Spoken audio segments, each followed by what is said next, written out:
Atos dos Apóstolos, capítulo 6. Naqueles dias, crescendo o número de discípulos, os judeus de fala grega, entre eles, queixavam-se dos judeus de fala hebraica, porque suas viúvas estavam sendo esquecidas na distribuição diária de alimentos. Por isso os 12 reuniram todos os discípulos e disseram: não é certo nem negligenciarmos o ministério da palavra de Deus, a fim de servir as mesas. Irmãos, escolho por vocês 7 homens não destruídos, cheios do Espírito de Deus e de sabedoria. Quanto a nós, nos consagraremos à oração pelo ministério da palavra.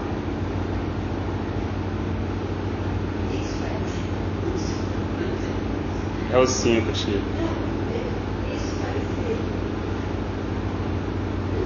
E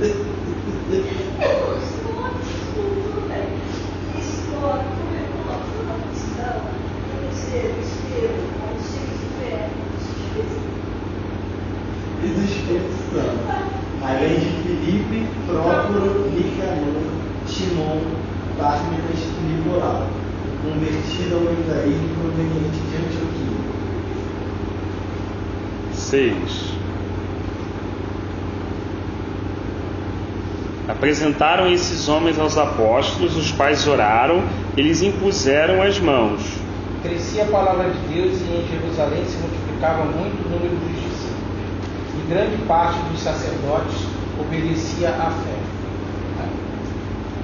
Estevão, homem cheio da graça e do poder de Deus, realizava grandes maravilhas e sinais entre o povo.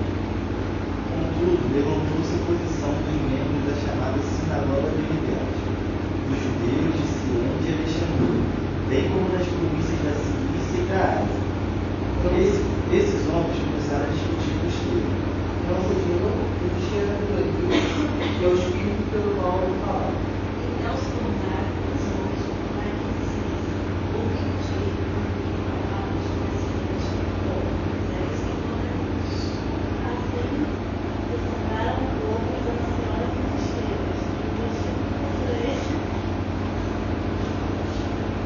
Levaram-nas ao Sinédrio E apresentaram falsas testemunhas, que diziam: este homem não cessa de proferir palavras blasfemas contra este santo lugar e a lei. Pois o ouvimos dizer que esse Jesus de Nazareno destruirá esse lugar e mudará os costumes que Moisés nos deixou. Olhando para ele, todos os que estavam sentados no sinédrio viram que o seu rosto parecia o rosto de demônio. Então a gente vai tentar comentar esses 7 versículos iniciais, né? Fazer uma reflexão, como foi orado, né? Tentando contextualizar aquele momento que aqueles irmãos viveram, agora o nosso momento também, né? Imagina quantos momentos a Igreja do Senhor viveu nesses 2000 anos, né? Desde momentos tremendos de avivamento e tudo como momentos de escuridão espiritual, né? Até se apostatar alguns momentos da história, né? E hoje no contexto que a gente está vivendo. Então assim, até esse momento a gente,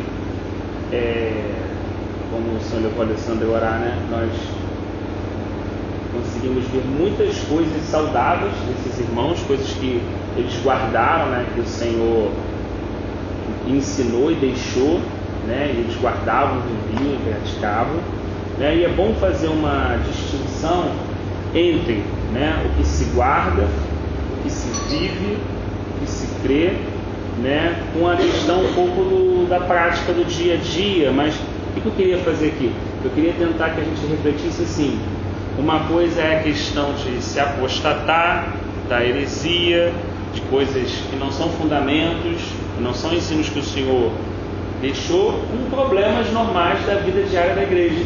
São situações diferentes, né?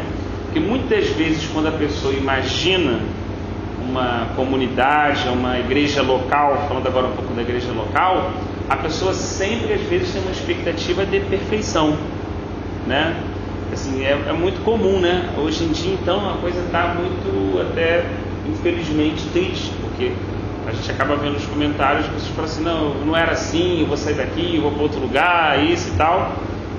É como às vezes faltasse o discernimento, né? Que problemas locais vão sempre existir.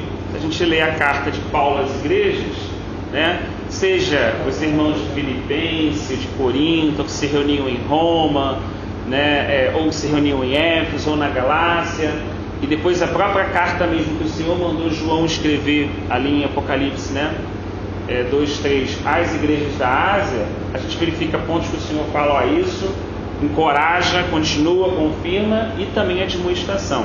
Sempre vai ver a palavra profética, né? No sentido de admoestar, consertar, e no sentido também de encorajar e fortalecer, né? Então assim, quando não é usada para esse quesito, não é a palavra profética do Senhor, vamos colocar dessa forma, uma manipulação humana de homens com fins de objetivos terrenos, né?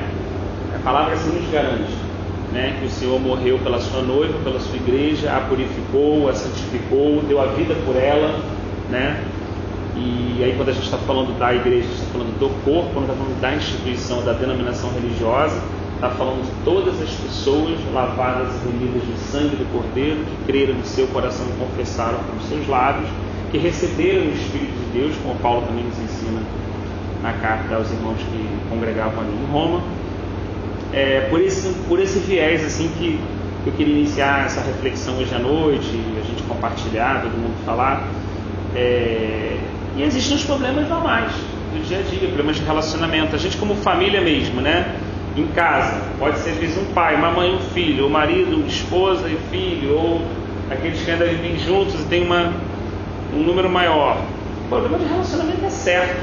Isso não quer dizer que não é parente, isso não quer dizer que não ama, né? Isso não quer dizer que não gosta, mas tem os problemas, né?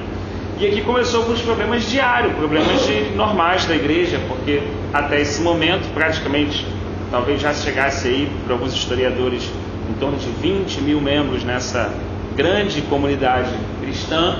Os apóstolos eram judeus, na sua maioria. Jesus era judeu, né? Nascido, né? Da linhagem, digamos dessa forma, né? E existiam agora judeus gregos, helenistas, que estavam se convertendo, falavam grego, na sua grande maioria já não falavam hebraico, e imagina todo esse povo congregando junto, vivendo junto, no sentido assim da comunhão, das situações. Começou a vir um lado prático, onde as viúvas, que eram as mulheres viúvas mesmo, né, que precisavam ser amparadas pela igreja, precisavam ali receber um apoio da igreja, e foi identificado o quê? Que as viúvas que eram hebreias estavam sendo melhor atendidas que as viúvas gregas. É um fato, né? Isso que eu queria fazer essa diferença. O problema em si nunca é o problema, normalmente como o problema é tratado, né? A gente pode reparar isso até na nossa vida mesmo, né? O problema nunca é o problema, o problema é como a gente lida com o problema, né? Então assim, isso era fato. Então assim, uma pessoa poderia falar assim, não, eu me senti menos preterida, vou sair daqui, não sei o que, não. Levou o assunto. Os irmãos que estavam ali, que já tinham, digamos assim, um pouco mais de experiência na caminhada, falaram e resolveram uma coisa de uma forma bem simples. Olha que legal, eu queria também assim, refletir sobre essa questão. Normalmente a gente tende a ser muito centralizador no cristianismo atual, né? Tudo depende de uma pessoa, tudo está vinculado a uma pessoa, assim, todas as responsabilidades são daquela pessoa, cobrança em cima daquela pessoa. Então tem umas coisas doidas, se o culto foi bom ou ruim é por causa de uma pessoa, situações assim que você não encontra nem respaldo bíblico para algumas afirmações, né? Aqui não tecendo crítica, mas apenas verificando fatos de comentários que são falados e de expectativas, que a pessoa chega quase que na igreja como quisesse ir no cinema, e ela vai criticar se o filme foi bom ou não. Chega a níveis assim, né? Então, dentro da nossa reflexão, acho que vale a pena colocar isso também. E aí Pedro e os demais apóstolos falam assim, poxa gente, no corpo cada um tem a sua responsabilidade, certo? Então assim, cabe a nós, na nossa responsabilidade, o ministério da palavra e a oração, né? Então assim, vamos, né? Vocês podem escolher, olha que coisa, né? Vocês poderiam centralizar, né? Não, calma aí que eu vou resolver esse problema, calma aí que eu sou o cara, calma aí que eu andei com Jesus, calma aí que eu tenho a unção, calma aí que eu vou dar a palavra final. Não, olha só, irmãos, você se reúne, escolhe pessoas cheias do Espírito Santo, né? Tem sabedoria e vão administrar essa situação pela diretriz. Olha só, Mas é assim, colocou a responsabilidade sobre os irmãos. Olha que interessante. Os irmãos foram, acho que foi no versículo da tia, né? E escolheram esses irmãos que foram listados aqui: Estevão, Filipe, Nicanor, Timon, pessoas que atendiam esse quesito, vamos colocar assim, né? Pessoas que estavam cheias do Espírito Santo, temiam o Senhor e tudo. E aí, teoricamente, pelo que a gente entende do texto, me parece que o problema não foi resolvido no todo, em grande parte foi resolvido e a coisa foi equalizada, né? Então, assim, eu penso, né, que o foco muitas vezes, aí eu não estou falando aqui também, não estamos falando de questão de palavra, de oração, não estamos mexendo em fundamento, estamos apenas analisando problemas diários da vida cristã, né? Sempre vão ocorrer situações, pessoas preteridas, esse ou aquele, esse aqui canta, o outro não faz, esse aqui pode, o outro não faz, esse aqui é isso, o outro não faz. Esse aqui, sempre em situações, em qualquer comunidade, podem ocorrer, nós estamos sujeitos a cometer falhas, né? Então acho que assim, a grande questão que me parece aqui é, primeiro, a gente sempre, né, não ter o foco no problema, né? O problema nunca pode ser maior, nunca pode tomar o todo, o problema nunca pode estar acima do amor, da vida dos irmãos, da vida do Senhor. Então assim, como é bom quando se tem a maturidade de trazer o assunto e a gente pode conversar a respeito desse assunto, né? E às vezes não ter a solução naquele momento, mas já começar a orar sobre aquele assunto, né? Porque quando o compromisso realmente a pessoa, né? Sempre é bom a decisão colegiada. É muito comum hoje em dia a gente ver às vezes congregações que tem um único pastor, ou tem uma única direção, ou como se costuma chamar, pastor presidente, essas coisas todas. A gente sempre olha na Escritura, principalmente na Nova Aliança, decisões colegiadas, irmãos responsáveis. Você nunca vai ver pastor, você vai ver pastores, presbíteros, você sempre vai ver no plural, tá? Exatamente para evitar o quê? A questão da centralidade do homem, do equívoco. Todo mundo vai, segue uma pessoa começa um equívoco, está todo mundo ali dentro daquela situação, né? Então tem hora que Pedro toma a palavra, tem hora na resposta dos gentios que Tiago toma a palavra, né? Tem as questões que João faz a ponderação. Então a gente sempre vê questões colegiadas, claro, não é uma democracia, não é isso que a gente está querendo dizer, eu não quero falar que é a vontade, não. Pessoas que estavam ali comprometidas com o Senhor, que tinham esse encargo e tomavam essa decisão em conjunto. É muito bom quando a gente tem uma liderança local, né, onde você tem realmente mais de um líder que consegue ter essa maturidade de dividir essa responsabilidade com outros irmãos, tomar decisões colegiadas no Senhor. Isso é muito saudável para a comunidade local. Foi saudável também para as igrejas do primeiro século, né? Evita o nosso lado, todos nós corremos esse risco, né? E que a gente já viu pela história da igreja, não só no momento em que a gente vive, mas também no passado, pessoas que se sentiram semideuses, se sentiram pessoas intocáveis, pessoas que, né, não podiam receber uma exortação, né? Você não vê isso, você vê Pedro recebendo exortação até quando era apóstolo, cara, né? Você vê situações que acontecem ao longo, né, da nova aliança ali. Então assim, jamais a gente, quer dizer, pelo menos deveríamos buscar a cada dia, por mais que a gente amadurecesse, por mais que a igreja local se tornasse uma referência, mas jamais essa situação de ser intocável, né, de não poder permitir que o irmão venha, dê uma admoestação, e a gente possa parar e pensar, pô, o irmão exortou isso, dependendo da situação, filtrar, verificar, colocar diante do Senhor, né? A gente costuma falar muito assim, mas por que eu? A gente poderia refletir o contrário, né? Por que não eu? Por que não eu? A gente sempre fala assim, por que eu? Mas por que não pode ser eu também, né? Então assim, das coisas que a gente passa, que atravessa, ou nos questionamentos que a gente sofre. Então assim, eu creio que esses 7 versículos me falam primeiro dessa maturidade, né, ainda que no início da igreja, de não centralizar, de dar a diretriz, pela questão de ser ancião mais maduro, de gerar responsabilidade sobre os outros irmãos, como foi gerado ali, né? Não dá para fazer sozinho. Qualquer intenção de se fazer sozinho, são pessoas que vão chegar a esgotamento espiritual, como a gente já está há algum tempo na caminhada e conhece, pessoas às vezes que tomam decisões até trágicas, porque elas acabam caminhando sozinhas, achando que tudo aquilo é responsabilidade dela quando não é, né? Então assim, realmente a gente precisa confiar que a igreja é do Senhor, que foi Ele que morreu pela igreja, né? Ele deseja de nós a rendição, o serviço, cada um tem o seu chamado, cada um tem a sua instrumentalidade, o Espírito repartiu o dom como aprove a cada um, né? Então assim, ter esse senso mesmo, como Paulo fala antes de tomar a ceia, discernir o corpo de Cristo, entender a importância de cada irmão, entender o tempo de cada irmão, a maturidade de cada irmão, né? O tamanho de fé de cada irmão, o tamanho de entendimento e compreensão de cada irmão, né? Não usar essas coisas para excluírem, que no fim o que a gente faz como homem é isso, né? O cara é batizado no Espírito Santo, outro não é. Então tem um grupo que é batizado, tem um grupo que não é. Tem um cara que já teve esse entendimento, aí os irmãos se reúnem, esse cara...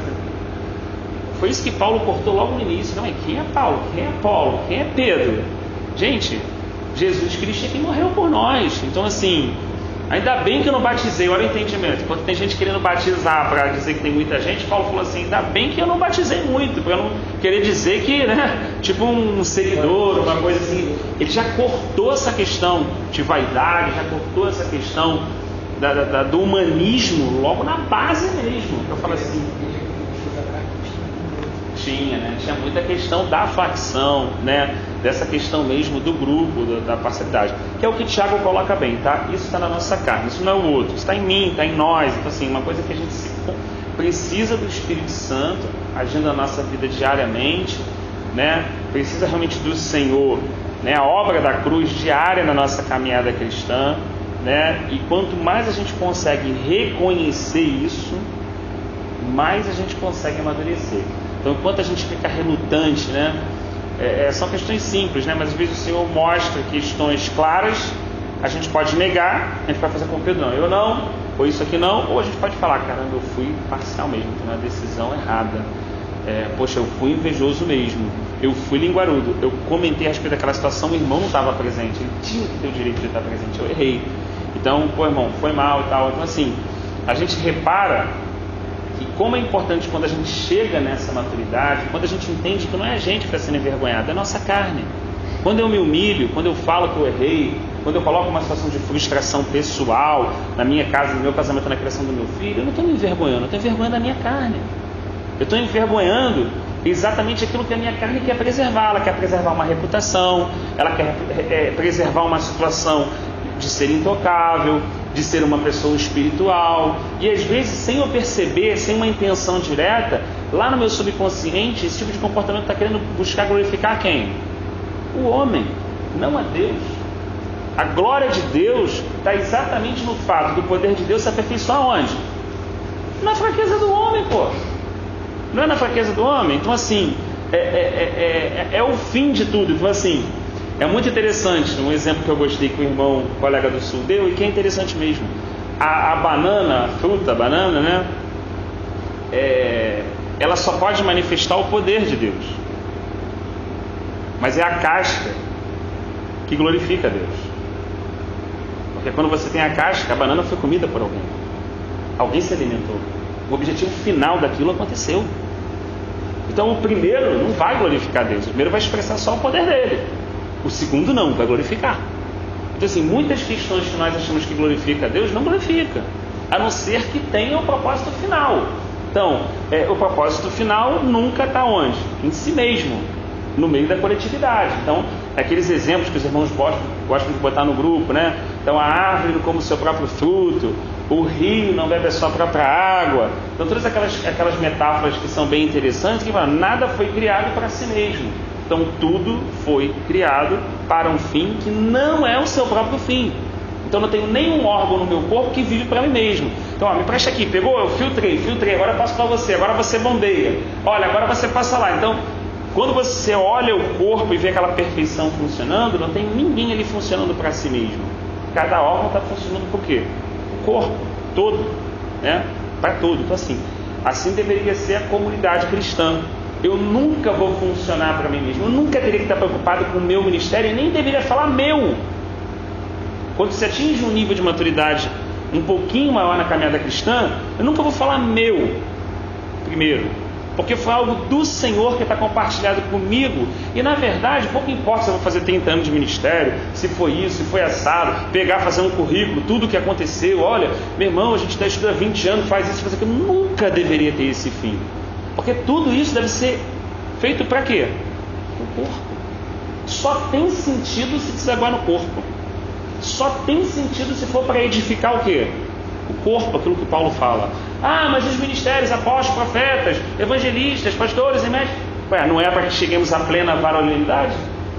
Não é para que todos alcancem a estatura de varão perfeito? Então assim, nunca foi para a pessoa. Então, não é a igreja que é do profeta, do apóstolo. O apóstolo, o profeta foi dado à igreja. A compreensão é completamente diferente. Ele foi mergulhado no corpo. Inclusive, Paulo tem uma compreensão um pouco mais além. Ele diz o seguinte: a nós apóstolos parece que Deus colocou a gente em último lugar, como a gente fosse esterco do mundo. Olha a compreensão que ele conseguiu chegar a atingir no Senhor. Então jamais era uma posição assim, mas uma posição de inclusão, né? Então aqui estão tendo problemas normais, naturais, de pretensão e tudo isso, mas foram resolvidos de uma forma simples, conversando, dialogando, trazendo, orando. Isso é um pouco da vida da igreja, né? Infelizmente, o momento atual que a gente vive, porque também tudo é uma fotografia, né? Não significa que a gente viva sempre assim, a gente não viveu assim no passado, né? E tem todo um comportamento da igreja ao longo do tempo, e nada, com certeza a gente crê que o cristianismo atual, em algum momento, a gente não sabe como, mas a gente sabe que o Senhor vem buscar de fato a sua noiva, e Ele está trabalhando na sua igreja, Ele está edificando a sua igreja, talvez não na igreja visível, não que a gente vê, não institucional, mas de uma forma que a gente não percebe, até porque quando o anticorpo está lutando com uma doença no seu corpo, você consegue saber onde ele está? Ele está aqui, não, agora o anticorpo veio para cá, agora ele está batalhando, você não sabe, ele está simplesmente batalhando para expulsar aquilo. Então, Deus está santificando a sua igreja. Às vezes a gente não está discernindo o operar de Deus, a gente não está vendo como Ele está santificando, a gente não está vendo como Ele está tratando, a gente não está vendo o como no travesseiro de cada um, no leito aqui, assado no trabalho, a gente não consegue discernir isso, mas Ele está fazendo. Ele é fiel, Ele disse, e a gente tem essa certeza de que Ele avança trabalhando na sua igreja. Então assim, o que me parece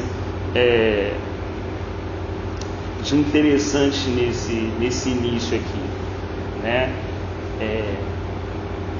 Eles não tinham, imagina, eles não tinham nenhum corpo doutrinário, não tinha ainda os livros escritos, você não tinha nem propriamente dito, tudo bem, tinha a lei e os profetas, sim, mas numa realidade ainda de sombra, não tinha ainda a revelação da nova aliança, né? Todas essas cartas, não tinha tudo isso. Então assim, a gente repara muito a importância, que às vezes a gente quer, claro, importante tudo isso, tal, toda essa organização, mas às vezes a gente tropeça nas coisas mínimas. Eu estou falando pessoalmente, eu estou falando também em relação à cristandade atual. Você já viu alguém tropeçar no Pão de Açúcar?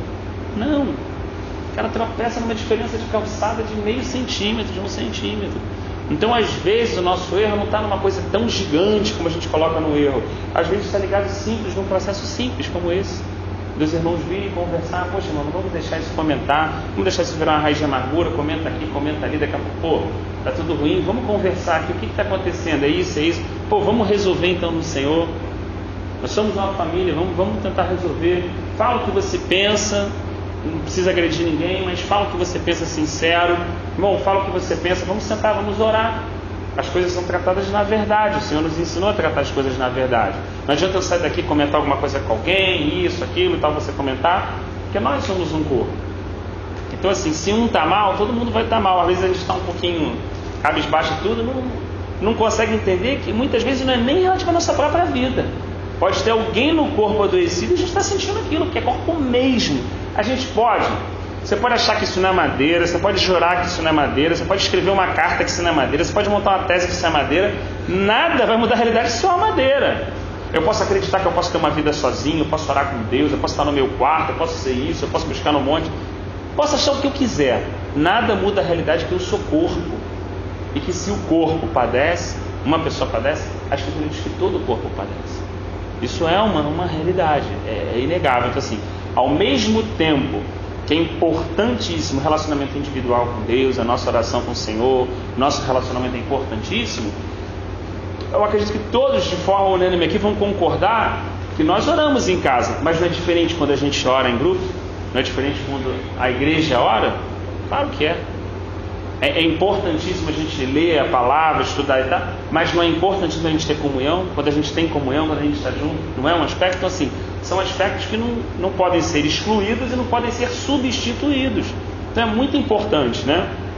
Então, por isso que alerta o escritor de Hebreus, né? Para a gente não cair naquela situação de se afastar da comunhão, né? É muito importante o relacionamento individual. Eu não posso estar na comunhão baseado no relacionamento individual dos outros. Eu não posso estar assim meio que na aba, vamos colocar dessa forma.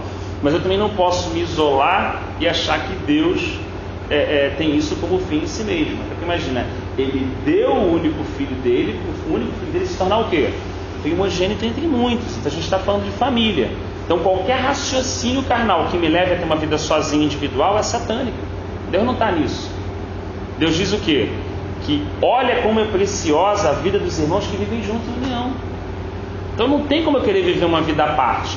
Ainda que eu vá a monte, busque e tal, eu gosto de amor, mas não é isso que a gente está colocando aqui, vigília e tal, barará.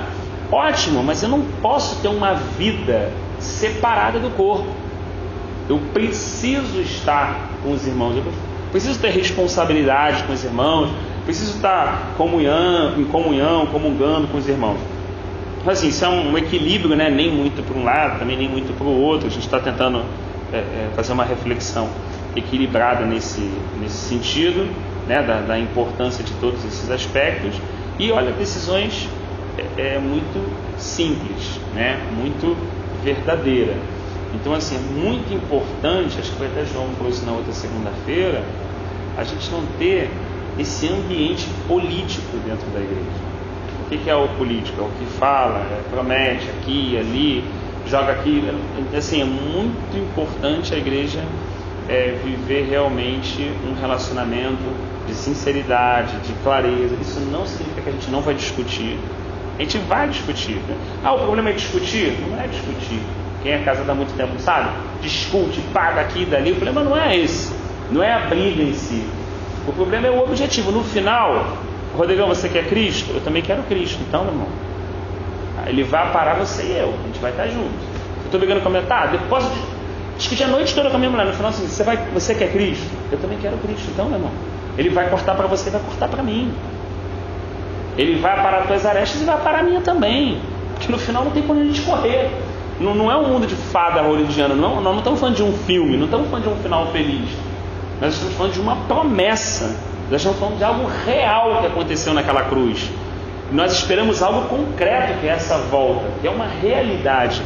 Cremos na promessa que Ele está nos aperfeiçoando diariamente, que Ele está realmente usando todas as coisas para contribuir e cooperar para esse processo de mudança, de amadurecimento, de santificação na nossa vida, né?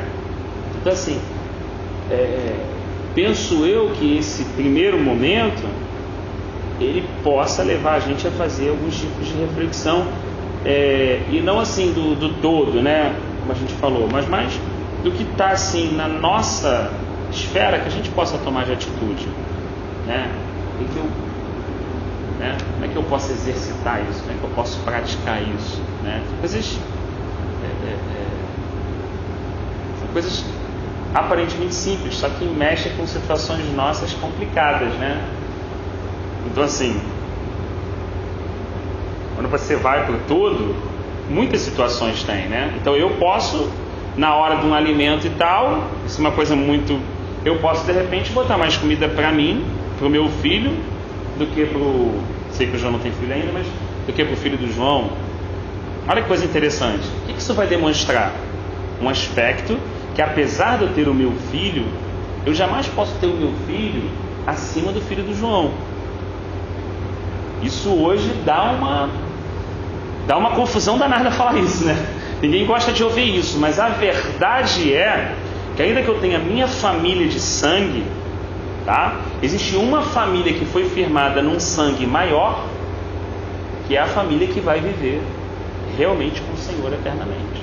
Então eu deveria a priori tratar o meu filho exatamente como o filho do João.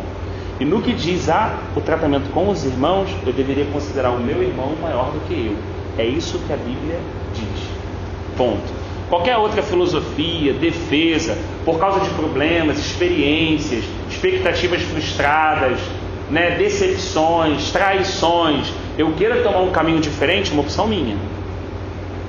Mas essa opção minha, diante de Deus, quando eu chegar lá, eu não vou poder justificar.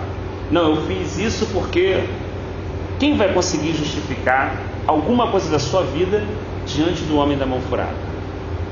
Quem vai conseguir chegar, João, diante do homem da mão furada, que passou o que passou, que teve suas mãos perfuradas, seus pés perfurados, sua cabeça cravada com aqueles espinhos, que morreu sem nenhum pecado? Que tipo de desculpa eu Rafael, estou falando da minha vida pessoal, já estava discutindo isso com a minha mulher, eu falei, não, você não está entendendo, eu estou preocupado com isso. Eu nem naquele dia que eu chegar, eu vou poder argumentar com Deus que a minha mulher foi A ou B. Deus não vai querer saber da minha mulher A ou B. Deus vai querer o seguinte: eu dei a responsabilidade para você, Rafael. A responsabilidade é tua. Não me interessa a Eva, o fulano, o cicrano, o chefe difícil que você teve, o vizinho. Eu morri por você. Eu te amei. Eu dei o meu espírito sobre a tua vida. Eu imprimi esse mandamento na tua mente e no teu coração. Eu nunca deixei nada acontecer na tua vida acima das tuas forças. Eu guardei a tua entrada e a tua saída. Eu nunca deixei o maná, nem um só dia, deixar de cair sobre a tua vida. Eu te guardei, eu te livrei, eu te abençoei. Eu cuidei de você como um filho. Que tipo de desculpa, meu irmão, você acha que eu vou ter naquele dia diante dele? Se a gente for sincero, nenhuma. Então assim, a comunhão, ela é perfeita nesse sentido, me pareceu, porque ela vai mostrar todos os meus defeitos. Ela vai mostrar esse exemplo que eu dei simples do filho do João, né? Ela vai mostrar uma questão de inveja, que eu posso invejar alguma coisa que o meu irmão tem e eu não tenho, né? Pode um irmão comentando alguma coisa, eu comentar outra que queiro sobressair, então vai aparecer uma questão de vaidade, vai aparecer uma questão de soberba, entendeu? E aí o que acontece? Tudo que a gente quer como homem carnal, estou falando eu, é não se expor. Ninguém quer se expor. Eu lembro de situações que eu passei, meu pai me ajudou muito nisso, assim, no sentido, né? Porque quando eu realmente escarnecer um cara muito pilheiro, um cara muito de botar pilha mesmo nas pessoas e tal, e quando eu gastei um irmão, que éramos irmãos em Cristo, apesar de ter 16, 17 anos e tal, porque apresentei uma solução matemática lá e ele disse que tinha encontrado e na verdade eu achei que não era bem aquilo e tal. Quando eu voltei pro meu tutor lá, que eu gostava muito disso, ele falou, cara, que solução genial, né? O cara conseguiu encontrar uma solução que não é essa. Nossa, Rafael, mas está certo.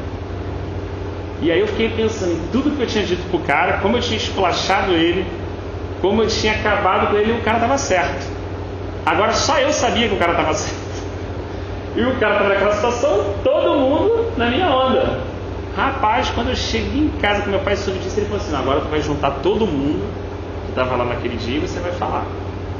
E eu lembro disso, como essas coisas são barreiras quando a gente é jovem, mas como nos ensina, né? Então, quando estava todo mundo junto, eu chamei o cara, pedi perdão a ele, e falei, olha, a situação é essa. Cara, aquilo para mim era a maior vergonha. Eu demorei a entender que na verdade eu estava envergonhando a minha carne. Eu estava envergonhando o cara que gostava de tirar onda, eu estava envergonhando o cara que era vaidoso, que gostava de esculachar, que fazia isso, eu estava envergonhando aquele cara. Mas que no final, depois que eu fiz tudo aquilo, meu pai me ensinou como a Bíblia diz, pedi perdão, me humilhei, cara, eu me senti leve, João. Leve, tipo assim, eu não tinha coragem de olhar para ninguém no início, né? Porque todo mundo falando, tá. Mas eu me senti muito leve, entendeu? Muito leve mesmo, me senti muito leve. Vi que é como eu ainda não tinha esse entendimento, mas assim, o Espírito de Deus tinha aprovado aquela situação. Que eu não queria fazer, não. Meu pai deu uma pressãozinha para eu fazer assim, né? E eu creio que hoje a gente, como adulto, é um pouco assim. Tem coisas que a gente não quer fazer, mas o Espírito de Deus, né? Vai lá e fala, tu tem que falar, rapaz. Não, tu tem que falar. Tu falou do cara mesmo, cara. Vai lá. Tu falou, tu não sabia da história, tu falou, vai lá. Mas assim, eu falei, mas eu só falei, você teve aquele irmão. Não, vai lá, pô. Vai lá. E assim, como a maturidade... Engraçado, né? Esse engano, né? Como o crescimento realmente está na humilhação. Como o crescimento está no esvaziamento. Porque Deus só pode preencher aquilo que está vazio. Ele só pode crescer onde há espaço. Então o exemplo que ele deu foi esse mesmo. Como homem, o que ele fez? Se humilhou. Quando ele se tornou carne, o que ele fez? Se esvaziou. Desceu, como disse Paulo, Filipenses, até morte de cruz.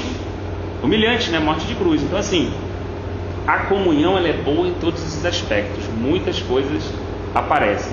Se eu sou chato, vai aparecer. Se eu sou implicante, vai aparecer. O que a gente tenta... Desculpa, eu estou colocando só como um exemplo, né? O que a gente tenta fazer como homem carnal? A gente tenta vir congregar na igreja. Estou falando geral, não falando que é a gente daqui, A ou B, não é isso, entendam bem.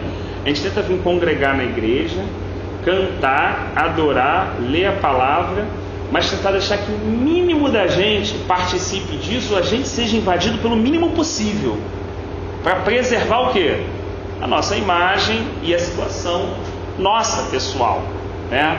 Quando na verdade Deus projetou uma coisa um pouco contrária, como família mesmo. A coisa vai acontecer, vai pegar mesmo. As Provérbios chega a dizer que 2 amigos são como 2 espadas que fazem o quê? Se afiam ou se amolam em algumas versões, né? Então assim, é muito melhor, o provérbio diz, você ter uma pessoa que te diga a verdade, ainda que doa, estou fazendo uma tradução tipo NVI, tá? Do que um falso elogio, ou do que uma pessoa te elogia com um segundo interesse. Só que para nossa carne é melhor o quê? O falso elogio. Porra, você emagreceu em tal. Cara, não tem como, por mais que eu falar, não é bem assim, cara, pô, tá... mas gostou. Eu falo, caraca, foi brilhante esse negócio, né? Quem não gosta de ser chamado de brilhante, teve uma solução brilhante, uma sacada e tal, tudo isso a gente ama. Cara, é muito interessante quando você começa a analisar o poder da morte de Jesus Cristo na cruz. A vida que aquela morte trouxe. E como na verdade o bálsamo, o vaso de barro de alabastro tem que ser quebrado para que essa vida possa fluir. Então quanto mais quebrantada uma pessoa, né? Quanto mais Deus quebranta o coração daquela pessoa, quanto mais Deus trata com aquela pessoa, maior vai ser o perfume que ele consegue exalar por meio dela. Não há sombra de dúvida disso. Não há sombra de dúvida que Pedro, depois do eu não te conheço, é um Pedro completamente diferente do antes, que eu posso fazer todas as coisas. Como uma pessoa que é um líder, como se fosse eu fosse, eu gostaria muito mais de ouvir o que o Alessandro falando comigo assim, eu vou contigo até a morte, bota um fechadão aí, Alessandro. Entendeu? Agora, na verdade, você vê que Jesus nunca está preocupado com isso. Está preocupado com o seguinte, cara, você está falando isso, mas não é assim. Vai fazer isso. E ele consegue lidar com uma situação natural. Bajulador ele conhecia, né, João? Pedro, ele conhecia que o coração dele era sincero, mas que ele ia trair. Ele tratou mal Pedro por causa disso? Não tratou mal, cara. Nem Judas tratou mal. Ah, eu não, cara. Eu quero tratar bem. O cara que é legal, que é o bom crente, o cara que me traiu pelas costas, entendeu? Não desce daqui. Mas Jesus está falando, se você for assim, Rafael, você é igual o ímpio. Porque eles também gostam das pessoas que gostam dele. O Evangelho realmente reflete, as pessoas sabem que você é filho do Pai Celestial quando você abençoa as pessoas que falam mal de você. Quando você realmente ama os teus inimigos. Quando você realmente caminha a segunda milha. Quando você dá a outra face. Quando você oferece a túnica além da capa. Então o Evangelho não está só no não fazer algo errado. Eu sou crente, não bebo, não fumo, não cheiro. Não é essa a questão. Vai muito mais além do que o não. Uma expressão de vida que reflete a vida do Senhor, mas que é consequência de primeiro uma morte. Porque não tem jeito. Para que essas coisas sejam reais, olha o quanto eu necessito morrer, né? Então assim, eu acho que essa reflexão inicial ela é muito rica, né? Essas pessoas que foram escolhidas não necessariamente são pessoas perfeitas, né? Não estamos falando em nenhum momento isso, mas foram pessoas designadas para aquele ofício, para aquele serviço ali com o Senhor, né? A situação aconteceu comigo, né? Acho que até quando eu lembro, eu fui consertar o computador da minha avó, acho que até contei aqui. Aí o cara começou a ser meio grosso, sabe? Assim, lá. Aí eu ligando pra minha avó, Aí o cara, sabe, falando alto, eu não entendi nada. Aí eu comecei a responder ele, sabe? Aí no final das contas ele tirou o da minha avó. Aí eu voltei lá e falei, cara, não, tipo, eu só pedi orçamento, você está fazendo. Sei que no final das contas eu fui durante o cara e eu fui pra casa, assim, o computador bem zoado. Assim que, sabe, quando aquele processo, sabe, que ele falando comigo, você vai lá. Aí eu não vou, sabe, vai ser vergonhoso, sabe, tipo, eu vou me humilhar. Eu vou lá, aí passou um dia. Aí eu passando lá perto, sabe, querendo ir, não querendo. Assim quando eu fui lá, sabe, foi muito, muito libertador. O cara não fez não entender nada, sabe, ele não falou nada, sabe. Eu meio que pedi perdão, sabe, eu fui grosso, não servi. E ele ficou, sabe, assim, parado. Assim, ele também falou, poxa, desculpa. Depois quando eu saí de lá, sabe, foi, sabe, eu experimentei algo que eu nunca, sabe, tão real, sabe, uma situação que acho que Deus provocou para me tratar dessa forma, sabe, para experimentar a parte do perdão, sabe. Eu acho que quando aconteceu comigo, eu falei, caraca, isso é muito bom, sabe, fazer acontecer isso para poder experimentar um pouco do seu perdão, sabe, porque até então eu falava de perdão, mas nunca tinha acontecido uma situação tão direta, sabe. Acho que a situação, sabe, me ensina, até hoje eu fico lembrando e ver como Deus fazendo cada pessoa dessa coisa. É que é escondido mesmo, né? Você vê que as pérolas do Evangelho, elas estão escondidas, elas não estão assim. Então você experimenta quando você passa uma situação dessa, né? Você experimenta quando mesmo certo você tem que descer, né? Ou quando você aprende a ceder, ou mesmo você, tendo uma situação como Abraão, digamos assim, um chamado, uma questão diferente de Ló, mas deixa Ló escolher. Então assim, realmente é muito interessante, porque é o que Jesus diz, é a pérola mesmo, ela não está fora, não é uma coisa que todo mundo vê. Você experimenta isso, mas sempre você experimenta quando você se nega. Engraçado que nas situações que a gente esquece de se cunhar, eu acho que a verdade não é verdade, que a gente está querendo. Por exemplo, discuti com um amigão meu assim, cara, eu esses dias, não sei o quê, aí beleza, aí eu fui negociar com ele, não sei o que passou, a gente se acertou de forma mentirosa, que acreditou. Aí passou um tempo, não sei o que, cara, fala comigo de novo, não consegui, mandar mensagem pra ele, me pedi desculpa novamente, não sei o que. Aí ele não olhou, cara, vamos conversa. Eu não queria reconciliar, cara, eu queria que ele desse razão, sabe? Eu fiquei pé da vida, porque ele também não fez a mesma coisa que eu tava fazendo, sabe? Ele podia ter pego essa oportunidade de acertar as coisas. Ele não fez aquilo. Cara, então, o que seria se eu quisesse realmente que houvesse reconciliação, aquele dia tinha que dizer, no coração, que esse período não se fique tão extenso, a gente criar uma amargura, fique mais difícil de tratar. Mas não foi essa a minha reação, essa foi filho meu, aí depois ele foi mostrando. Agora acho que estou começando a caminhar por essa cabeça de orar. Mas é engraçado como é que a gente faz uma coisa, mas os sentimentos ele acusa. Ele traz a realidade. A nossa reação é a reação. A gente mesmo se engana. A gente acha que, não, eu vou assim, e Deus às vezes permite que aconteça coisas que Ele te mostra que é mais ou menos aquela história que, não, eu vou ter uma guerra, mas eu estou pronto. Aí Deus olha assim e te manda, vem cá, deixa eu te mostrar, não está pronto. Ele te deixa passar por situações que você acha que está pronto, mas não está. Que acha que vai dar o perdão, mas lá na realidade mesmo você não vai ter. Acho que eu tento fazer o trabalho do Espírito na marra, sabe? Perfeito. E não é isso. Era preferível chegar antes de mandar mensagem. Não quero me reconciliar. Porque ele tá de marra, eu também tô. Tá muito cacique nessa parada, todo mundo quer mandar, não sei o quê. Aí trato meu coração para ele que quando eu for falar algo de verdade. Ele não se magoa. Ele não se magoa. Se ele falar isso, se fosse real, eu acho que o sentimento ia ser tristeza, não ia ser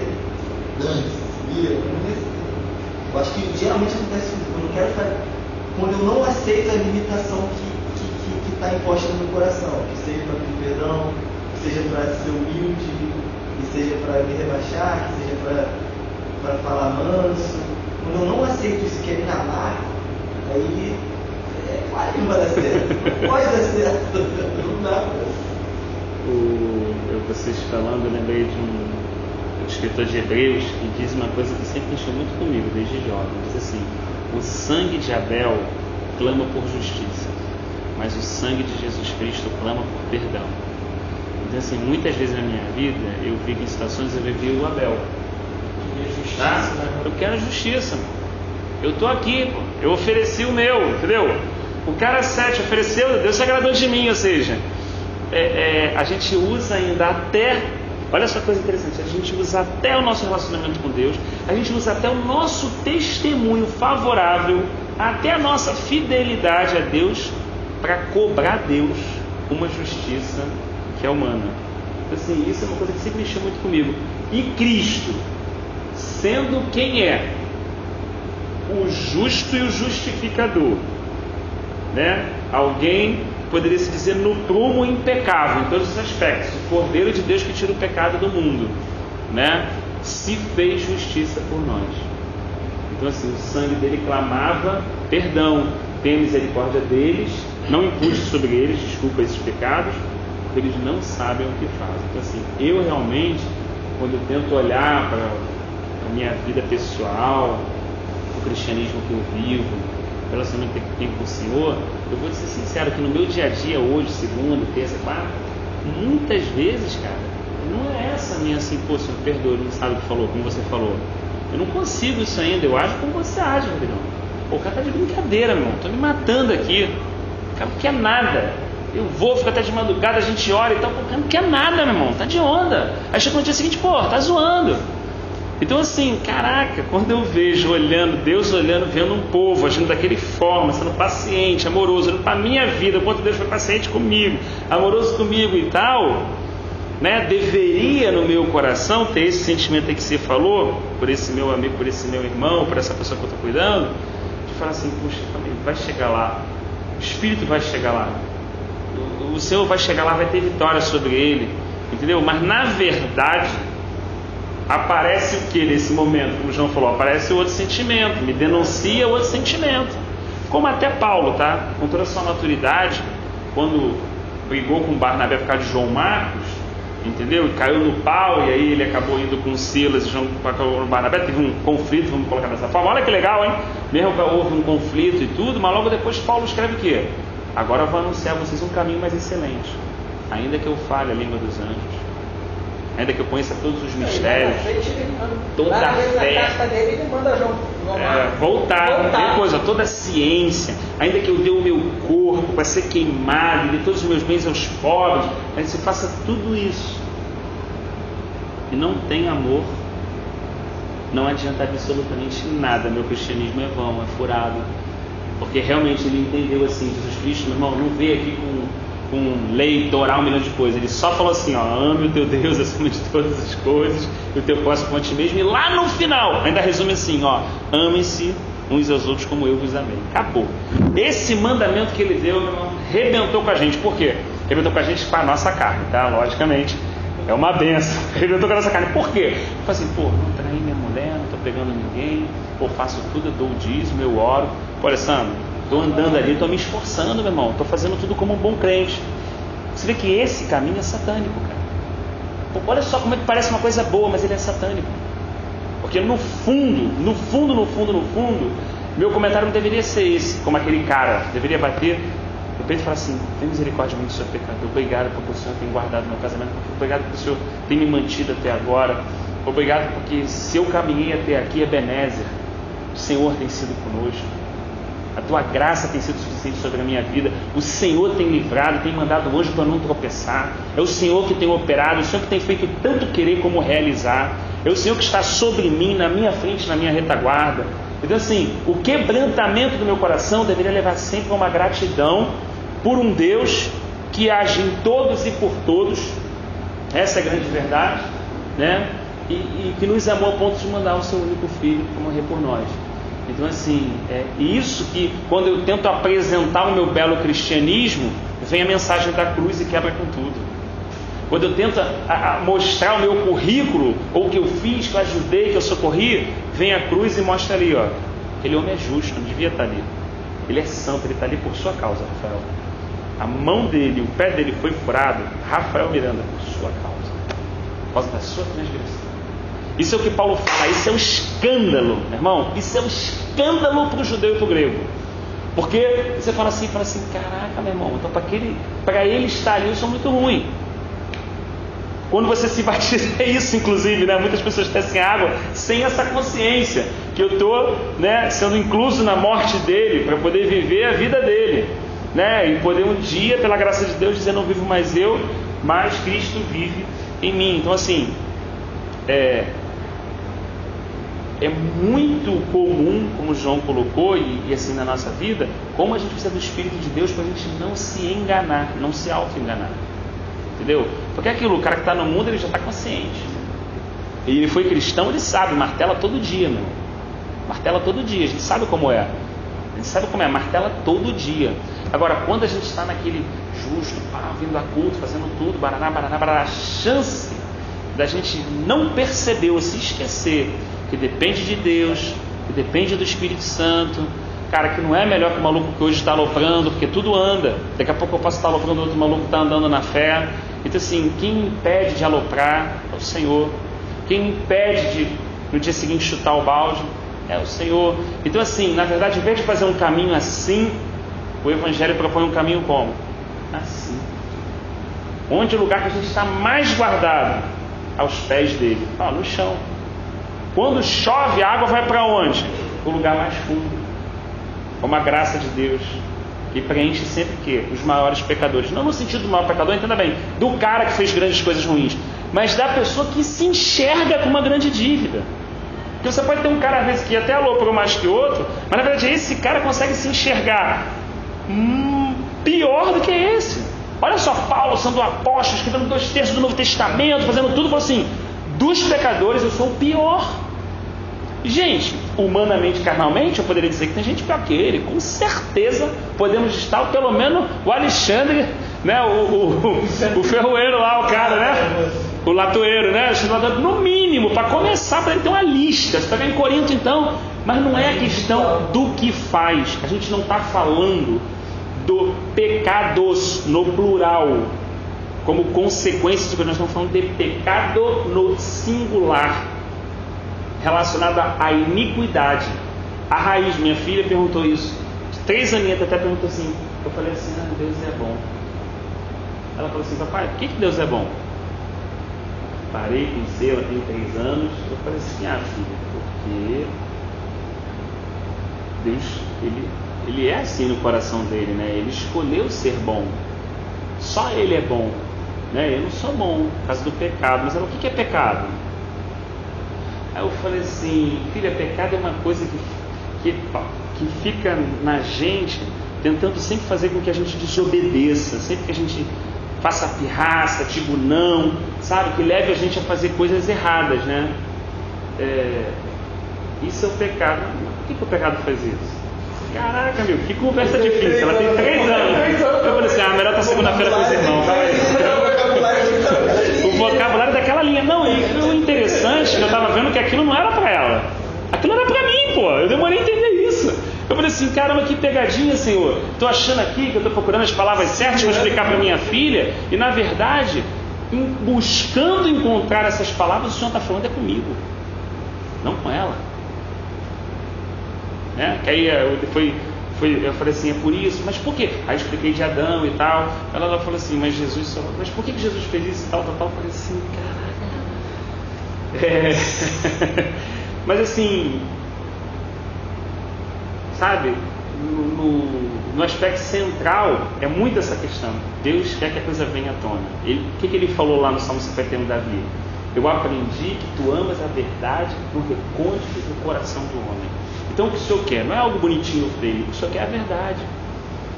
O Senhor não quer a conversinha. Deus, obrigado por esse dia e tal, abençoa, me dá uma noite de sono agora, agradável, renove as minhas forças, abençoa a minha família, no dia seguinte está esse tal. E eu bolado com uma porção de gente, bolado com não sei o que e tal, com uma situação lá que eu não consigo esquecer. Cara, isso não é oração, esquece, isso é religião. Oração é essa situação como Davi fazia. O que Davi fazia? Senhor, minha vontade é pegar o filho dos caras da Babilônia e espremer a cabeça dele nas pedras. Lê o Salmo, você vai ver ele falando isso. Minha vontade, irmão, é pegar o maluco e esfregar a cara dele. Entendeu? Aí ele vai, no meio da oração, olha que coisa interessante, né? É muito engraçado, porque tem os salmos de louvor e adoração e tem esses salmos, né? Onde ele expressa aquilo que está no coração dele. Mas conforme ele vai orando, você vai vendo Deus tratando o coração dele, entendeu? Aí você vai vendo, mas eu também, assim, eu sou vacilão e tal. Imagina, se eu esfregasse a cara dele, alguém vai esfregar a minha também. Eu vou chegar para aquele irmão e vou falar assim, acho que esse irmão é um 7. Vai chegar alguém atrás de mim e vai me dar um 5. Porque tudo é uma questão. Então assim, ele começa a orar, começa a perceber que na verdade a saída, a solução, as coisas não estão aqui no terreno, não está aqui na casa. Não é quem é melhor que alguém ou pior que alguém. A grande questão é aquele que permite ser alcançado pela graça de Deus. Porque até Paulo, quando pediu algumas orações, já falou assim, não, isso aí não, a minha graça te basta. Davi falou, a tua graça é melhor que a vida, a tua graça deve ser suficiente para mim. Então, na verdade, não adianta eu orar para Deus, não permite isso, não permite aquilo, me livra disso, me guarda disso, quando eu deveria minimamente orar, Senhor, eu não queria ser verdadeiro, mas seja feita a tua vontade, me dá graça. Porque no final, o Senhor não está aqui para me poupar, porque o Senhor não poupou nem o seu único filho. O Senhor está aqui para me capacitar, para que a tua vontade seja estabelecida na minha vida cabalmente, até o último dia, a fim de que sim, todas as fraquezas e tropeços, o teu nome seja glorificado. No final fique só a casca da banana. Falar a tua vontade. É a briga, Quando você né? fala a tua vontade, não é mais a minha. E geralmente a vontade dele não é a nossa. Aí você vai brigar com a tua carne, vai brigar com a tua vontade, vai brigar com o teu pensamento. Aí é que vem o conflito. E o conflito nosso com Deus, irmãos, e essa medida dessa maturidade, quando a gente vem se reunir junto, é o conflito da gente também. Às vezes, não foi que você falou, você foi grosso? Às vezes você é carnal com alguém, vou mandar um comentário de mau gosto. Entendeu? Aí o irmão fere tudo isso. Mas a grande questão da igreja, para as pessoas, não é esses pequenos erros. A questão não está aí. A questão é como é que você consegue. Aí depois você fala, conversa, aí o pessoal começa a orar, louvar, daqui a pouco você está chorando, daqui a pouco você está abraçando aquele cara. Olha que coisa doida. Daqui a pouco você está abraçando aquele cara, está chorando, está alegre por estar abraçando, está sentindo a presença de Deus, aquelas coisas vão caindo por terra, aquela pessoa que você achava que era intragável, agora, cara, você abraça, está convivendo junto. Então você fala assim, caramba, não é se poupar do ruim, é viver intensamente tudo aquilo que Deus tem para a gente viver. A graça dele é a vida dele. Porque se você viver a graça, o ruim não está ruim. Você está na graça. É uma questão de perspectiva. É uma questão de você, de como você vê. Porque, por exemplo, aquele povo estava no deserto, mas eles viram tudo, né? Viram o sol, viram o mar, mas não viram a codorniz caindo. Não viu o maná que todo dia de manhã chegava. Não viu a água que saiu da pedra quando precisou. É a perspectiva. E olha só, por que a gente não vê, tentando trazer esse contexto para a nossa vida? Por que isso que aconteceu com aquele povo, Paulo falou lá em 1 Coríntios, na memória 10, 11, né, que essas coisas foram escritas para o dia de hoje, né, para a nossa demonstração? Por que eu não vejo isso? E quando eu olho, eu não vou dizer que eu não vejo, a gente vê em alguns momentos, vamos colocar assim, né, alguns momentos, né? Mas quando a gente olha lá, tem o Moisés, tem algumas pessoas lá, alguns irmãos que viam isso. E tem outros irmãos que só viam uma outra perspectiva e não conseguiam ver isso, né? Que ainda estavam presos o quê? A sua própria vida, presos ao seu próprio passado, presos à forma que vivia no Egito, o tomate, o pepino, a água, né? Já não era nem uma questão dessa, era uma questão assim de que a forma que ele queria viver, o que ele escolheu para viver, né? É engraçado. Eles preferiam viver, mas eles eram escravos, porque nada era deles. E às vezes a gente é assim. Porque a gente vê, não, porque lá tem pessoas, né? Lá atrás, quando eu não estava na igreja, quando eu não era Quando eu era do mundo, eu podia fazer isso, hoje eu não posso fazer. Mas nada era meu. E o comentário bobo também. Cara, é uma vida voltada para o nosso umbigo, Rafa. Sábado eu vi isso, eu fiz umas reclamações assim, eu sozinho e tal. Pô, que droga, o maluco não veio, fica nessa hora. Agora o negócio não tem um ar-condicionado. E só falei coisa que, tipo assim, tinha dado ruim, né? Aí depois de um tempo até pesou, parei assim, falei, pô, Deus me perdoa, porque comecei a ver outro aspecto, né? Falei assim, caraca, mano, tem onde morar, deu tudo certo, foi vendido certinho, tô aqui, quer dizer, poxa, meus filhos estão aqui, tá tudo numa caixa, todo mundo, pô, dorme, tem roupa pra botar, Podia estar tá numa caixa, podia estar sem roupa, né? Não tem lugar, então eu fui olhando assim, cara, e de uma hora pra outra, tudo estava errado, de uma hora para outra, tudo estava certo. É o que você falou da perspectiva. Só que isso é muito diário, eu me peguei sábado assim, entendeu? Por isso que é importante mesmo, cara, essa exortação, essa administração do Espírito Santo diariamente na nossa vida. Como muito importante, né? Porque às vezes você precisa que alguém está tendo essa perspectiva que abre os olhos, né? Porque às vezes isso acontece muito. Tu vai conversar com a pessoa, não precisa nem falar pra ela. Tu tá assim, você tem problema, tu vai conversar com o irmão, que o irmão passa dificuldade mesmo, tá com, sei lá, um ano de condomínio atrasado, se tem condomínio, tá pra ser despejado, saiu de casa, foi morar com não sei quem. Aí tu vai falar, cara, você vai reclamar com o cara não tá reclamando comigo. E aí tu começa a pensar assim, às vezes a gente pensa assim, o vem comum é muito prático, né? Porque a gente pensa assim, vem comum é que alguém vai falar a palavra de Deus comigo. Não, às vezes ela vai te confrontar o que Deus já fez dentro de você, já te confronta naturalmente, né? Você falou, o Rafa falou, não foi lá. Eu não tô falando, tipo, volta lá, apareceu um anjo, alguém fala, volta lá. Não, cara, sozinho mesmo, tu já fica. E isso eu acho legal, assim, você falou, marcou muito, assim, porque você pensa em algumas coisas, falou assim, não adianta eu chegar lá na hora diante de Deus e começar a dar explicação, né? Aí eu fui pensando que realmente não vai adiantar, principalmente, já não adiantaria de qualquer forma perder Deus, mas não vai adiantar principalmente porque ele veio pra terra, né? Então assim, ele escolheu de alguma forma na sua sabedoria lá, não sei, ele falou assim, vou passar, mas vou passar mesmo, eu vou passar por tudo, porque depois vocês vão vir de onda, mas é verdade. Gostei do comentário da Alessandra, agora prática, é verdade. Não, porque vocês vão vir de onda depois, eu não vou ter escolha, eu vou falar assim, meu amigo me traiu, cara. Eu traí por um cara pelo qual eu deixei meu dinheiro, nosso dinheiro com ele. Não, mas não sei o que, fulano de tal não vai de mim, não me dá atenção, não. O melhor amigo aí que eu confiei na minha igreja, foi que eu não me conhecia, pô. E ele vai começar, mas o fulano me trata mal. Cara, eu vim correr por ele, o cara me cuspiu. E aí, tu falou o que pra um cara desse? Nada. E assim, aí tu começa a ver, isso parece teórico, mas quando tu se coloca na perspectiva, tu fala assim, caraca, tô reclamando por umas coisas assim, idiotas, né? Aí tu começa. E a gente precisa, quando eu falo comunhão, não é comunhão de igreja. Não é isso. Não é isso, desculpa, é verdade. É isso. Porque às vezes você vai no hospital, cara, você vai numa comunidade carente, você vê um vídeo, não é nem ir. Você fica assim, cara, não posso estar reclamando aqui, sabe? Eu não posso estar reclamando que só tem ovo. Cara, tem ovo. Entendeu? Tem ovo. A perspectiva é outra, mas é difícil, realmente. Depois de 10 dias de ovo, tá lá, não aguento mais ovo. O que eu fiz pra só comendo ovo 10 dias? Aí o cara lá na África tá assim, se tivesse ovo, um ano, seria o ano mais feliz da minha vida. Aí tu começa a pensar e fala, cara, realmente. Mas olha, Alessandro, Quando eu fui lá em Minas, aquele negócio dessa marca, a gente foi numa igreja lá para distribuir água. Rapaz, eu tomei fui tomar banho. Tomei banho. A água fedia cloro. Eles enfiavam cloro para poder tentar coisa. Mas quando tu abria a bica, a água saía lama, vigiava. Aí eu parava e disse assim, cara, por acaso tem água pra verdade. Então até hoje, várias coisas. Até o copo d'água na minha casa eu valorizo. Eu não jogo, eu não valorizo. Assim, se eu beber, eu posso estar sem botar, mas eu bebo tudo. Para não jogar água fora.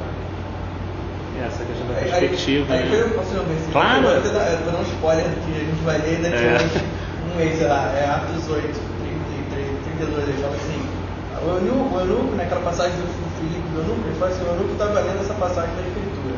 Ele foi levado como ovelha para o matadouro, como cordeiro mudo diante do expiador. Ele não abriu sua boca. Aí que maneira em sua humilhação, ele foi privado da justiça. Quem pode falar de seu descendente, pois a sua vida foi tirada da terra? A justiça, ele é a justiça, ele foi privado da justiça. Sim, ele se privou, sim, da sua grande justiça mesmo. Então, para falar o quê? Que privação tu pode estar passando que ele não passou, sabe? É isso, cara. Eu tô falando isso aqui, é meio de boca pra fora. Eu preciso amadurecer isso. Não, a gente tá falando como reflexão mesmo. Reflexão, entendeu? Claro que daqui a 2 dias eu tô falando isso aqui, daqui a 2 dias eu vou estar reclamando de alguma coisa. Ah, essa porcaria que não funciona, isso aqui, não sei o que, poder entrar e não conseguir, né? Cara, peraí, você tá reclamando do quê, cara? Você tá reclamando de um negócio assim? Que reclamação boa, cara. Uma coisa interessante, Jesus quando veio, a Bíblia mostra, fala que ele não tinha, até para nascer foi emprestado. E quando ele morreu foi emprestado também, né? Mas não faltou nada. Não faltou nada. E ele não deixa faltar. Porque a gente às vezes pensa o seguinte, me falta a casa com piscina. Entendi, não a casa. Não a casa, a gente quer a casa com a piscina. Entendeu? Não me falta água, mas me falta Coca-Cola. Eu não tenho Coca-Cola para beber. Eu vejo nas crianças, cara, nos meus filhos eu vejo essa natureza que é minha. Você pode ficar, brincar até 11 horas da noite na praça. Só que você fala assim, pessoal, vamos subir agora. Eu comecei a brincar agora, pai. E aí você fica pau da vida, revoltado, você quer meter na cabeça da criança o seguinte, cara, tá cara de pau desde 5 horas da tarde, você tá 5 horas nesse parquinho, tal. Você agora tá falando isso, mas num aspecto diferente, eu sou ele, cara. Tipo assim, eu falo assim, mas agora faltou. Que agora, Rafael? Como eu tô te abençoando direto, cara. Direto, que isso? E assim, tem coisas que eu fico assim, eu realmente fico pensando assim, que dói, que a gente lembra. Por isso que Deus usou a boca dos profetas, e teve uma hora que você vê que o coração de Deus se entristece e fala assim, por 10 vezes esse povo tem murmurado contra mim. O que eu tenho feito contra eles? Cara, tu lê aquele texto mesmo, tu chora. Tu chora, porque tu olha assim, você vê o contexto, você vê um Deus abençoando, livrando, guardando, libertando, fazendo tudo. Cara, eu olho para aquele povo e falo assim, cara, esse sou eu, duvido que eu comeria maná 40 anos. Duvido, tu bota macarrão para mim 2 semanas já ia ficar pirado. Tu imagina aquele com 40 anos, naquela situação de deserto, cara, mas não tinha uma doença, não tinha gente morte prematura, não dei filhos, né, para o mal, a sandália não desgastava, as mulheres tinham filhos perfeitos, melhores que as egípcias, sabe, em abundância. Então tudo é uma questão de realmente do que ver. Se eu olho para Cristo, meu irmão, eu ando sobre a água. Se eu viro para o lado como Pedro e vejo a tempestade, eu afundo na hora. O mais desafiador é que essa escolha tem que fazer todo dia. Não naquele dia que eu levantei a mão e falei para Jesus. Não é isso como o pessoal fala. É todo dia. Amanhã eu vou levantar, cara. E eu vou precisar fazer essa escolha de novo, como você falou, né? Você vai errar. O teu caminho é esse. É errar, aprender. Errar, aprender. Isso aqui foi uma coisa interessante. Eu já estava vendo. Não vejo. Eu estava na casa da ela na casa dela só tem Globo. É uma coisa que eu não assisto. Não dá. Globo não dá nem de graça. Mas Jornal da Globo passou um caso aí, acho que de um garçom que morreu. Eu não sei o que é que foi. Foi triste, né? Eu acho que estava no carnaval. Estava no carnaval, bandido, bala perdida. E aí eu fico pensando, até hoje, quando você sai de casa, até nisso Deus te guarda. Porque no Rio de Janeiro que a gente vive hoje, se você sair do trabalho, se Deus não te guardar, porque Deus vai morrer. Uma coisa assim. É real, né? Por real. mais é um pouco teórico pra gente, mas é real mesmo. É real. Uma coisa interessante assim, que todo mundo fala para eu não pegar a Nara fica falando para eu não pegar o 306, porque na Grajaú de Carapaguá está arrastão. Olha, eu vou te dizer, graças a Deus, esse tempo todinho, espero que não aconteça. Eu só vi um tipo, assim, não foi nem comigo. Eu peguei o ônibus da frente, que já tinha saído há muito tempo, aí o cara do meu ônibus parou, aí o motorista do ônibus disse que na Grajaú de Carapaguá, o ônibus da frente, que antes do que eu tinha pego, foi parado com o bandido, o cara botar o bandido dentro do ônibus e levar até o hospital. Então, assim, Deus me livrou, porque ele pega aquele ônibus e peguei o anterior. Então, tem isso. Quando dá certo, a gente não reclama. O problema é quando dá errado. Tipo assim, deu errado, a gente fala assim, por que eu? Só que quando dá certo, a gente não fala assim, por que eu? Obrigado, Senhor. Quando dá errado, a gente fala, por que eu? E quando dá certo, tinha que ser assim mesmo.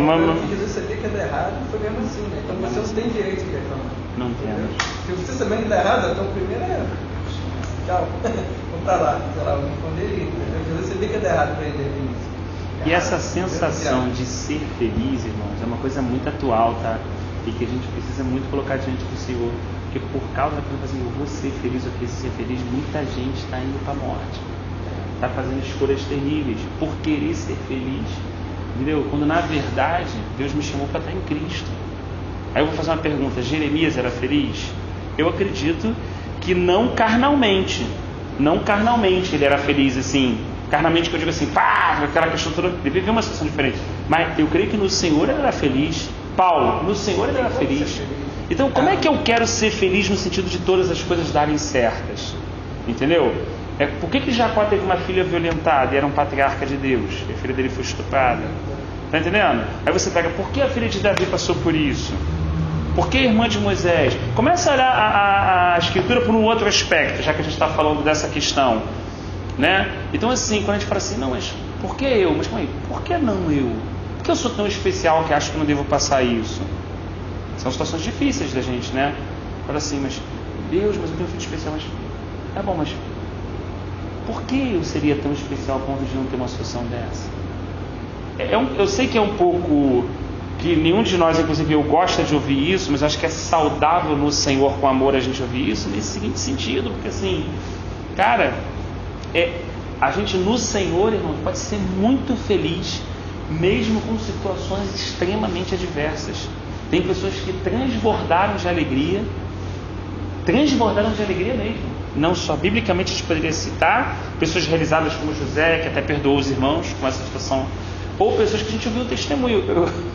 Eu lembro de um testemunho, não de mártires da igreja, mas pós, só para a gente fechar agora o horário, mas pós-tempo de escuridão da igreja, e assim, esse irmão da igreja da Romênia comenta sobre a vida dele. Ele fala que conheceu irmãos nada menos do que como irmãos como Estevão, né, em cadeia, que as pessoas pegavam e jogavam ele na cadeia, ele, pô, glória a Deus, que bom, agora eu estou nesse lugar aqui, pá. Cara, é uma alegria sincera, não era forçação não. Os soldados ficavam pirados com ele, pegavam, chicoteavam o cara, pô, glória a Deus, agora o Senhor me deu, como Pedro e João está escrito, agora o Senhor me deu esse privilégio, puxa vida, os irmãos só apanhavam, agora sou eu, o irmão está um pouco aliviado ali, glória a Deus. Aí nego, meu irmão, o que eu vou fazer com esse maluco? Aí pegava o maluco, jogava em outro lugar, pegava o maluco, jogava lá. Cara, ele não tirava o sorriso do cara. Esse irmão falou assim, os soldados vermelhos não conseguiam tirar o sorriso do rosto do cara. E nego pintava, jogava o cara pra cá e botava. E o cara, meu irmão, graças a Deus e tal. E era uma parada sincera, porque se fosse uma parada forçada, na primeira chicotada já era, porra. Né? Na primeira tirada de unha já era. Nego via que era real. Nego não conseguia destruir. Eu acredito que isso que Jesus falou aos seus discípulos, quando falou assim, olha, eu serei tirado de vós por um pouco, depois eu retornarei. Eu dou uma alegria a vocês que ninguém vai poder tirar de vocês. Então acho que Jesus estava falando ali não só de bênçãos que ele daria em situações assim, não, porque houve momentos muito legais e momentos muito difíceis, e a vida é assim mesmo. É um momento de refrigério, é um momento que o bicho pega. Então assim, acho que Paulo viveu isso e conseguiu entender assim, cara, quando ele disse todas as coisas possam me fortalecem, todas as coisas possam naquele que me fortalece, pô, caraca, meu, já vivi legal, já vivi na pista, já vivi na abundância, já vivi na fartura, já vivi sendo honrado, sendo humilhado, perseguido no naufrágio. Ou seja, não é uma questão de exaltar um lado ou outro, não é questão de querer o sofrimento, é uma questão de querer ser filho do rei, querer todas as coisas boas. É questão de que em qualquer lugar, em qualquer situação, debaixo de qualquer adversidade que você está vivendo, nada vai poder te separar do amor de Deus que está em Cristo Jesus. E ninguém vai poder retirar de você ou de mim essa alegria plantada lá, essa semente da eternidade plantada lá dentro, desde que a gente mesmo valorize isso e entenda isso. É uma questão de prisma. Está lá. É real. Alguém vai falar, não, Jesus não morreu. Tá, você pode falar isso, mas morreu. Ah, você pode falar que ele não deu, mas ele deu. Eu posso viver como... Eu posso colocar as mãos sobre os meus olhos para dizer que eu não estou vendo. Mas eu não tenho o direito de dizer que aquela porta não existe. Vai estar lá. A misericórdia é real. O perdão é real, a graça é real, o amor é real, o cuidado é real, a providência é real, tudo é real. Se eu vou querer fazer assim, como João falou, e viver como aquele povo, é uma opção minha. Chegando lá, ele vai falar assim, calma aí, tira aqui, ó. Vai tirar minha mão e quando eu olhar, não tem como. Eu fico sinceramente, uma reflexão que eu gosto sempre de fazer é o seguinte, quando você está diante de Deus mesmo, Eu sei que às vezes tem um culto, tem um derramado do Senhor, o mover do Espírito Santo. Mas quando você está no momento mesmo diante de Deus, não há como, eu particularmente creio assim, não há como a pessoa, não é fisicamente ficar de joelho não, tá? Não é como a pessoa não cair aos pés dele, não reconhecer. É muita majestade, é muita soberania. A gente pode falar, pular, dançar, tudo bem, cantar, isso faz parte, isso é alegria também do Senhor, né? Como Davi cantar e tudo. Mas quando bate mesmo, quando é igual Daniel, quando é igual Isaías, quando você bate mesmo, não tem como não desmoronar nesse sentido, entendeu? Não tem como, né, se render, vamos colocar dessa forma, né? Se anjo, se querubim, se seres de 4 cabeças, não, se ajoelhando, se gente que está sentada no trono jogando coroa. A gente está lendo em Apocalipse. Como é que eu vou andar como nada estivesse acontecendo? Eu estou assim, eu estou assim porque eu estou assim. A hora que tu abre, parceiro, acabou. Falou assim, caraca, meu Esse irmão. Moisés, com aquele período que ele ficou, quando desceu, ninguém podia olhar para ele, e ele era mortal. Mortal. Imagina. Vamos ler agora, Estevão, se Deus permitir na próxima. A gente lê hoje, né? Que o rosto dele estava como o quê? Com o rosto de anjo. Né? A gente vai ver que ele estava olhando o quê? O céu abriu, ele viu Jesus Cristo, né? Ao lado da glória de Deus, do Pai. Vamos colocar assim, né? Só ele viu isso, mas ninguém viu. Esse texto tem algo interessante, né? Mas existia um reflexo dali para aquelas pessoas. Então assim, olha que coisa interessante, né? Se Estevão serviu de espelho para que aquelas pessoas cegas pudessem ter a oportunidade de ver o reflexo da glória de Deus no rosto dele, porque não teria como ver, só ele testemunhar. Então assim, e alguns dali que estavam naquela hora querendo matar, querendo jogar pedra, como Paulo segurando, depois se converteram. Então você vê que a coisa é assim, né? Hoje pode ser um cenário A, amanhã o cara que está te matando, te perseguindo, pode ser teu amigo de oração, meu amigo de oração. Tudo muda, né? E vai estar orando por você. vai estar orando pela gente, por você.